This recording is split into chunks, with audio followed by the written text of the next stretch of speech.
Maka marilah, saudara-saudaraku yang terkasih, sesuai dengan kemampuan kita masing-masing, mari kita saling menyelamatkan, kita saling membantu satu sama lain, kita saling bersolider, berbela rasa, lebih-lebih kepada mereka, saudara-saudari kita yang menderita, yang membutuhkan bantuan uluran tangan kasih kita. Saudari-saudaraku yang terkasih, berjumpa kembali bersama saya, Inspirasiku di Antara. Renungan harian Rabu 13 September. Hari ini kita bersama seluruh gereja Katolik memperingati Santo Yohanes Chrysostomus, uskup dan pujangga gereja. Semoga kita bersama keluarga dan komunitas kita selalu dalam keadaan baik, sehat, dan tetap bersemangat. Marilah kita mengawali renungan kita hari ini dengan tanda kemenangan Kristus. Dalam nama Bapa dan Putra dan Roh Kudus. Amin. Allah Bapa yang Maha Setia, Engkau senantiasa menyertai langkah hidup kami. Bantulah kami untuk tekun dan setia mengikuti Yesus Kristus Putra-Mu, jalan, kebenaran, dan hidup kami. Bantulah kami untuk mengarahkan hati kepadamu dan menjauhkan diri dari segala dosa. Sebab Dialah Tuhan pengantara kami, yang bersama dengan Dikau dalam persatuan Roh Kudus, hidup dan berkuasa, Allah sepanjang segala masa. Amin. Dalam nama Bapa dan Putra dan Roh Kudus. Amin. Inspirasi kita hari ini dari Injil Suci menurut Lukas bab 6 ayat 20 sampai 26. Mari kita siapkan kitab suci kita masing-masing. Kita akan membaca bersama dan merenungkannya. Pada waktu itu, Yesus memandang murid-muridnya lalu berkata, "Berbahagialah hai kalian yang miskin, karena kalianlah yang empunya kerajaan Allah. Berbahagialah hai kalian yang kini kelaparan, karena kalian akan dipuaskan. Berbahagialah hai kalian yang kini menangis, karena kalian akan tertawa. Berbahagialah bila demi Anak Manusia kalian dibenci, dikucilkan, dan dicela serta ditolak.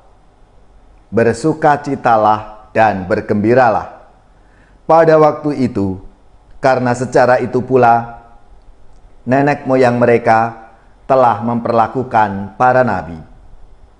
Tetapi celakalah kalian orang kaya, karena dalam kekayaanmu kalian telah memperoleh hiburan. Celakalah kalian yang kini kenyang, karena kalian akan lapar. Celakalah kalian yang kini tertawa, karena kalian akan berduka cita dan menangis. Celakalah kalian jika semua orang memuji kalian, karena secara itu pula nenek moyang mereka telah memperlakukan nabi-nabi palsu." Demikianlah sabda Tuhan. Terpujilah Kristus. Saudari-saudaraku yang terkasih, sabda Tuhan hari ini menampilkan dua buah daftar kontras mengenai orang-orang yang berbahagia dan orang-orang yang celaka. Menariknya, kedua daftar ini berisikan hal-hal yang amat bertentangan dengan nilai-nilai yang umumnya diyakini oleh masyarakat. Bagaimana mungkin kita bahagia di tengah penderitaan? Bagaimana juga bisa dipahami Yesus mengutuk orang-orang yang hidupnya enak? Bukankah setiap orang, bahkan kita, pasti merindukan kebahagiaan lahir dan batin dalam hidup kita? Saudari-saudaraku yang terkasih, tampaknya di balik seruan dan kecaman itu, Yesus hendak menyadarkan umat pada zamannya bahwa kebahagiaan itu terletak bukan pada sensasi, dan kenikmatan yang dialami dari suatu perbuatan, melainkan karena hal itu bermakna dan berarti, tidak saja bagi diri sendiri, tetapi juga bagi kepentingan banyak orang. Celakalah orang-orang yang hanya mencari kenikmatan dan sensasi dari perbuatannya, karena mereka tidak pernah akan merasa puas. Celakalah orang-orang yang mencari nikmat untuk dirinya sendiri dan lupa untuk membahagiakan orang-orang lain dengan apa yang ada padanya. Saudari-saudaraku yang terkasih, kalau kita refleksikan, kita renungkan dalam hidup kita masing-masing, seruan dan kecaman Yesus ini tentunya masih berlaku untuk zaman kita. Di tengah situasi yang sulit seperti ini, orang-orang cenderung untuk menyelamatkan dirinya sendiri. Hal itu tentunya tidak keliru. Akan tetapi, adakah kebahagiaan bagi kita jika hanya kita sendiri yang selamat? Bukankah lebih membahagiakan jika kita selamat bersama-sama?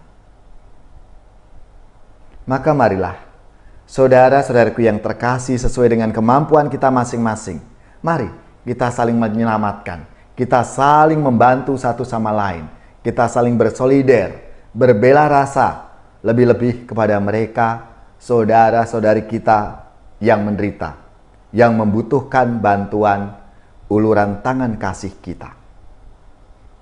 Mari kita mohon rahmat-Nya supaya kita diberi kemampuan dan keberanian untuk membantu sesama kita. Ya Tuhan, terima kasih karena Engkau telah menyadarkan kami bahwa kebahagiaan terletak bukan pada pemuasan keinginan kami sendiri, melainkan dalam melakukan hal-hal yang baik, yang bermakna untuk hidup kami. Semoga kami dengan tekun dan setia memilih hal-hal yang bermakna dan berarti dalam hidup kami.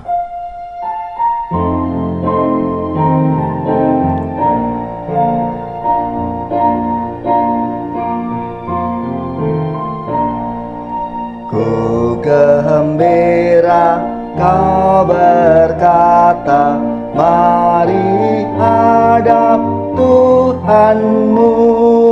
Selangkah hatiku bawa ke gerbang Yerusalem.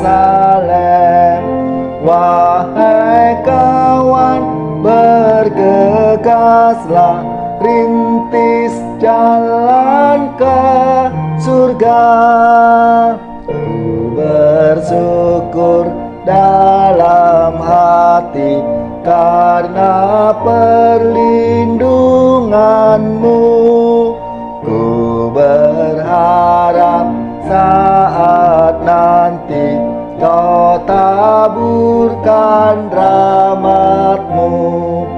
Wahai kawan, bergegaslah, rintis jalan ke surga.